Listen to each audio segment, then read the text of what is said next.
आज धम्मपद के सूत्र 37 में हम बात करेंगे। इससे पहले धम्मपद के 36 सूत्रों में हम बात कर चुके हैं और अपने जीवन को धम्मपद के अनुसार जीने की कोशिश कर रहे हैं।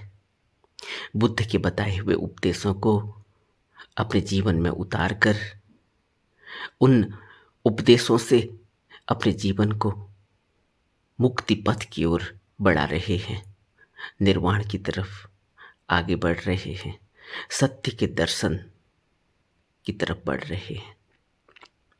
श्रावस्ती में संरक्षित थेर को उपदेश देते हुए बुद्ध धम्मपद के सूत्र 37 में कहते हैं, दूरगामी अकेले विचरने वाले निराकार अंतरतम में छिपे हुए इस मन पर जो नियंत्रण करेंगे वे मार के बंधनों से सदा मुक्त रहेंगे।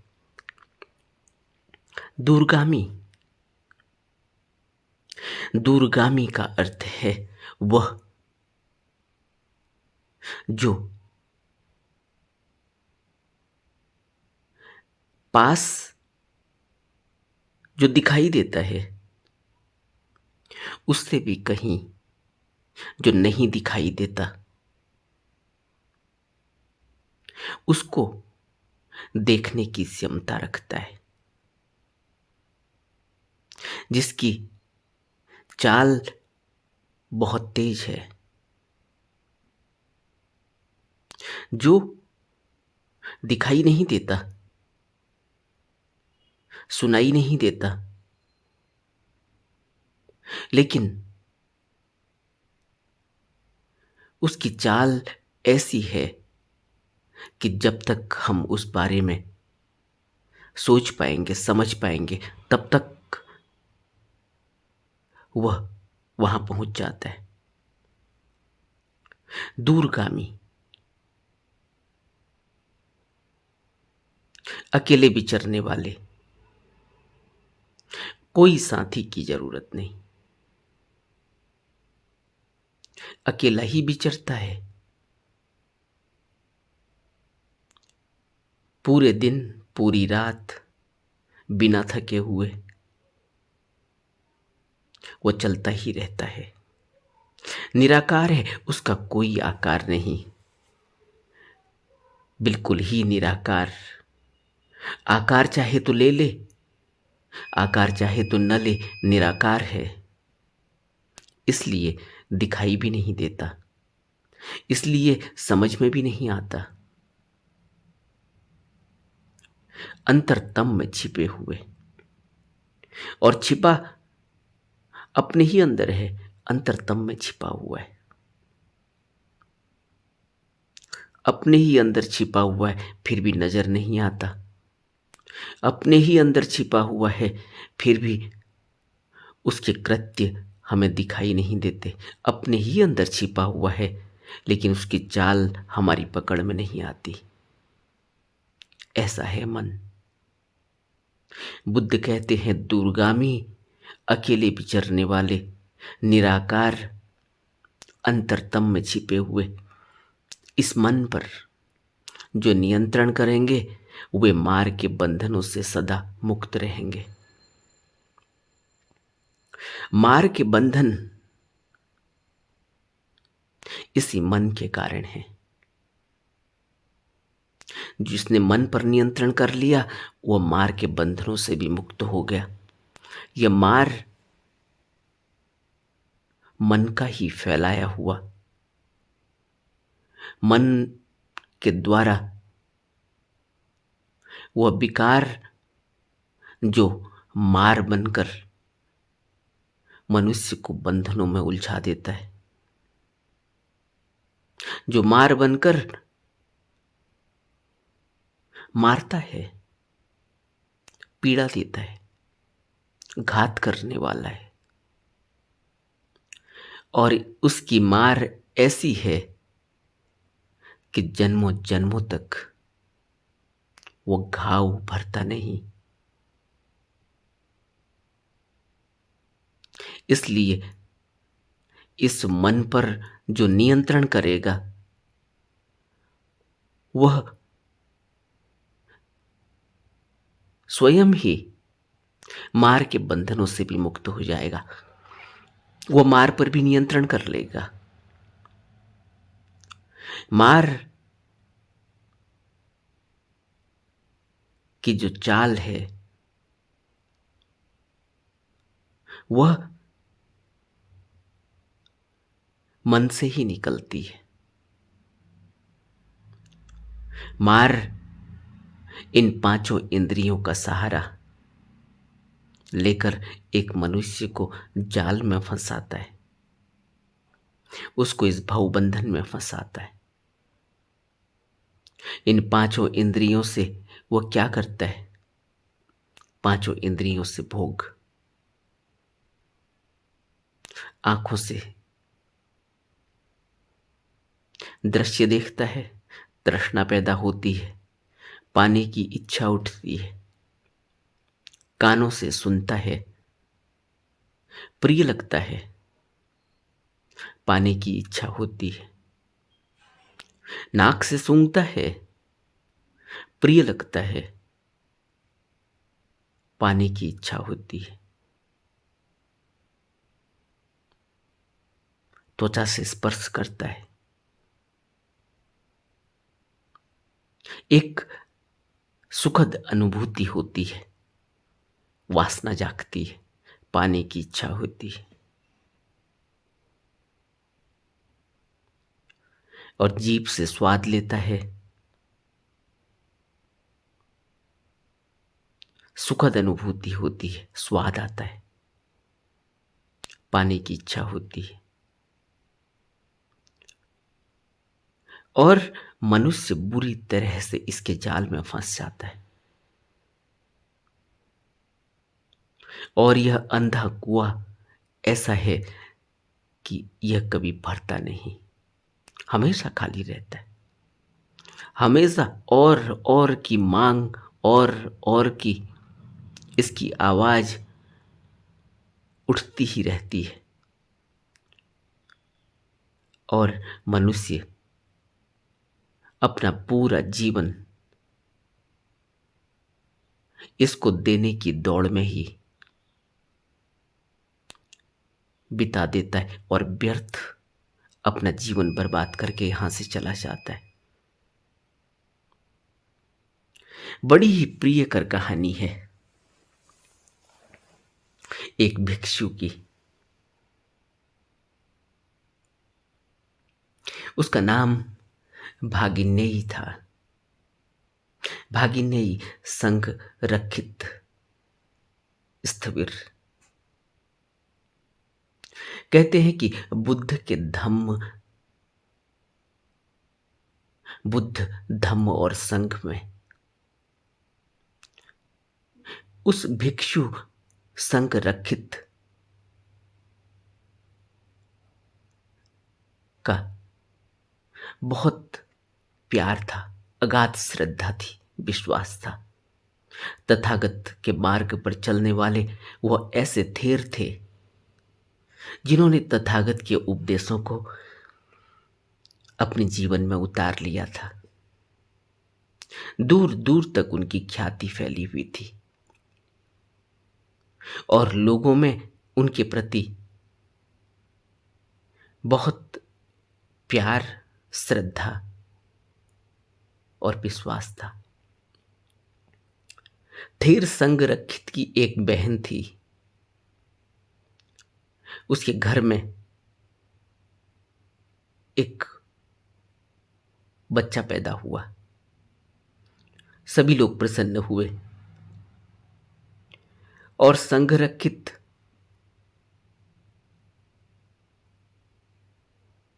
उस क्षेत्र के पूज्य भिक्षु थे, तो उन्होंने उस बालक का नाम संघ रक्षित भागिनेयी रख दिया, अर्थात संघ रक्षित की बहन का पुत्र। उस बालक का नाम संघ रक्षित भागिनेयी पड़ गया। संघ रक्षित भागिनेयी जब बड़ा हुआ तो वह भी भगवान के संग में प्रवृत्त हो गया और एक भिक्षु का जीवन जीने लगा। एक बार भागिन भिक्षु एक गांव में विहार कर रहा था। वर्षावास था, बिहार में ही ठहरा हुआ था गांव में। उस दरमियान श्रद्धालुओं ने उसे 2 चीवर दान में दिए थे। उसके मन में विचार आया कि 2 चीवरों से मैं क्या करूंगा, मेरे लिए तो एक ही काफी है। एक मैं अपने मामा को दे दूंगा, यानी संगरक्षित को दे दूंगा। उसने वह चीवर संभाल कर रख लिया और वह वर्षावास के समाप्त होने का इंतजार करने लगा। वर्षावास खत्म हुआ। उसके अंदर बहुत उत्कंठा थी कि वह अपने मामा भिक्षु से मिलने के लिए जाए। वह उस चीवर को जो उसने अपने मामा भिक्षु के लिए रखा हुआ था, उसको साथ लेकर मामा से मिलने चला गया। मन में मामा के प्रति पूरी श्रद्धा और आसक्ति थी, सम्मान था, आदर था। मामा भिक्षु के बिहार में पहुंचकर उसने साथ लाए हुए चीवर को संगरक्षित यानी अपने मामा को सम्मान में समर्पित करने का निवेदन किया। लेकिन मामा भिक्षु ने उस चीवर को ग्रहण करने से मना कर दिया। संगरक्षित ने कहा कि नहीं, मेरे पास पर्याप्त चीवर हैं, मुझे अब और चीवरों की आवश्यकता नहीं। इस चीवर को किसी अन्य जरूरतमंद को दे दिया जाए। ऐसा सुनकर तो भागिनेयी बहुत खिन्न हो गया। उसके कलेजे पर मानो सांप लौट गया।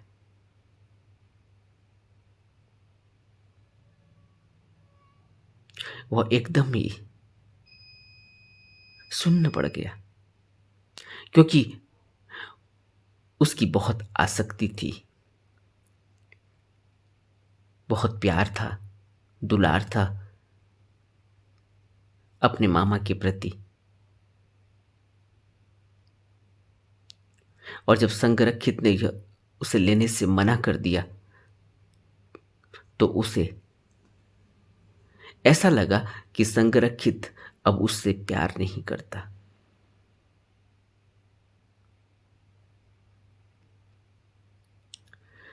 भागिनेयी संगरक्षित को पंखा झल रहा था, क्योंकि संगरक्षित एक थेर हैं।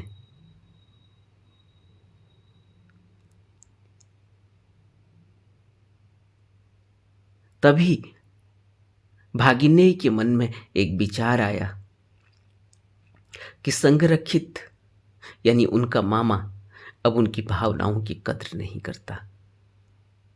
वह तो बड़ी उमंग और उल्लास के साथ चीवर को संभाल कर लाया था, और संगरक्षित ने तो बिल्कुल भी ध्यान तक नहीं दिया, पहले ही नकार दिया। यह तो ठीक नहीं है। इस तरह के कई विचार उसके मन में घर करने लगे।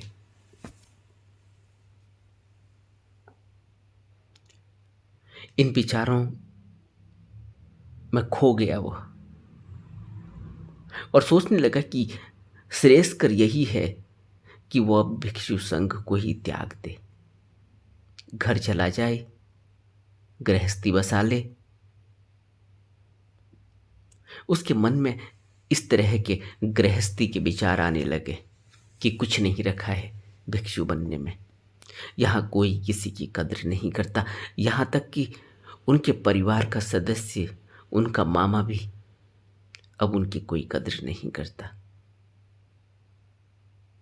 भागिनेयी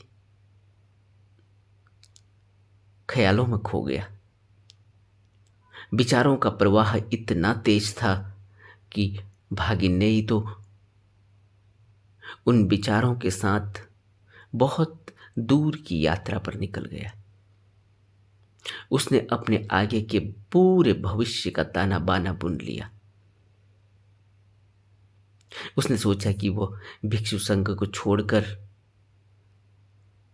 ये चीवर बेच देगा और उससे जो भी धन मिलेगा उससे एक बकरी खरीद लेगा। फिर उस बकरी के जल्दी जल्दी बच्चे हो जाएंगे। बच्चे जब बड़े होंगे तो वह उनको बेच देगा, उनसे काफी धन प्राप्त कर लेगा। और जब उसके पास धन हो जाएगा तो फिर वो शादी कर लेगा, उसे एक पत्नी मिल जाएगी, उसका वैवाहिक जीवन शुरू हो जाएगा। फिर उसे एक पुत्र की प्राप्ति होगी। फिर वह उनको गाड़ी में बिठाकर अपने मामा भिक्खु संगरक्षित से मिलने आएगा इसी बिहार में। बैलगाड़ी में बैठा बैठा वह अपनी पत्नी से कह रहा था कि पुत्र को मुझे दे दो, लेकिन पत्नी मना करने लगी। पत्नी कहने लगी, नहीं, तुम गाड़ी चलाओ, बच्चे को मैं संभाल लूंगी। इस प्रकार दोनों के बीच में बच्चे को लेकर बहस होने लगी। वह ऐसी वार्ता में खो गया। उसके मन में विचार आया कि वह अपनी पत्नी से बच्चे को लेने के लिए झपटे, बच्चा खुद पकड़ ले। पत्नी ऐसी ही बैठे रहे, लेकिन पत्नी ने दिया नहीं और इस छीना झपटी में बच्चा नीचे गिर गया और गाड़ी का पहिया उसके ऊपर निकल गया। उसने पत्नी को गुस्सा करके एक डंडा मार दिया और ऐसा सोचते हुए उसने वो जो पंखा झल रहा था अपने मामा संरक्षित स्थविर को, वो पंखा स्थविर को मार दिया। अपनी पत्नी को डंडा मार रहा था विचारों में और वो पंखा स्थविर को लग गया, संरक्षित को लग गया, उसकी मामा को लग गया। संरक्षित ने तुरंत उसके वितर्क को, उसके विचारों को जानकर कहा कि तूने स्त्री को मारते हुए मुझे ही मारा है। भागिनेई संरक्षित यह सोचकर कि स्थविर तो मेरी बात जान गए हैं, भयभीत होकर भागने लगा। दूसरे भिक्षुओं ने भागिनेई को पकड़ लिया और पकड़कर भगवान के पास ले गए। भगवान उसी संघ में विहार कर रहे थे। तथागत उस समय सावथी में थे, विहार कर रहे थे और भागिनेई को तथागत के सामने ले जाया गया। तथागत ने भागिनेई को की मनोदशा को देखकर उनको देशना दी।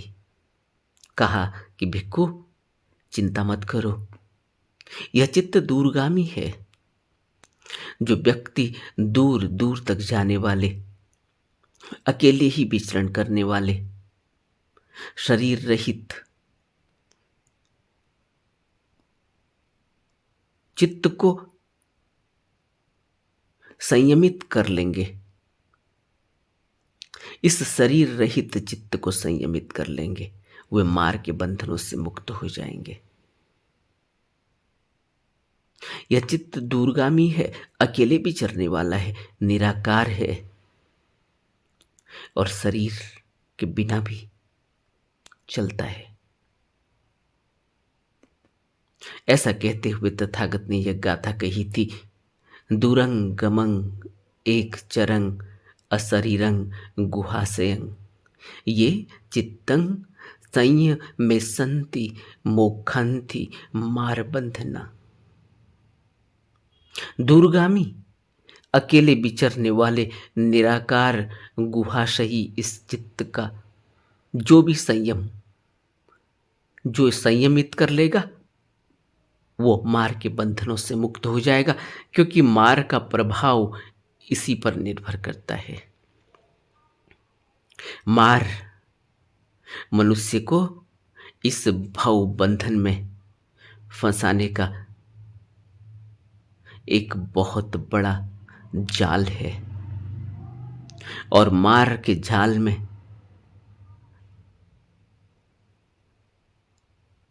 निकलना इतना आसान नहीं। मार के जाल में फंसना तो निश्चित है ही, सब फंस जाते हैं, लेकिन निकलेगा वही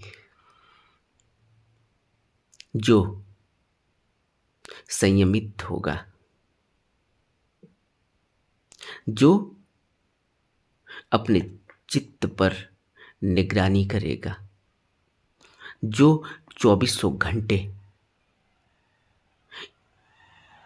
प्रहरी होगा इस चित्त का, वही इस संयमित कर लेगा और वही मार के बंधनों से मुक्त हो जाएगा। क्योंकि मार इस भवबंधन में फंसाने का एक बहुत बड़ा कारण है। तब बुद्ध ने यह गाथा कही थी, दूरगामी अकेले विचरने वाले निराकार अंतरतम में छिपे हुए इस मन पर नियंत्रण करो, मार के बंधनों से सदा मुक्त हो जाओगे। हमें बुद्ध के उपदेशों को अपने जीवन में बैठाना चाहिए और मन पर नियंत्रण रखने के लिए बुद्ध के बताए हुए अभ्यास को पूरा पूरा वक्त देना चाहिए, निरंतर अभ्यास में लगे रहना चाहिए।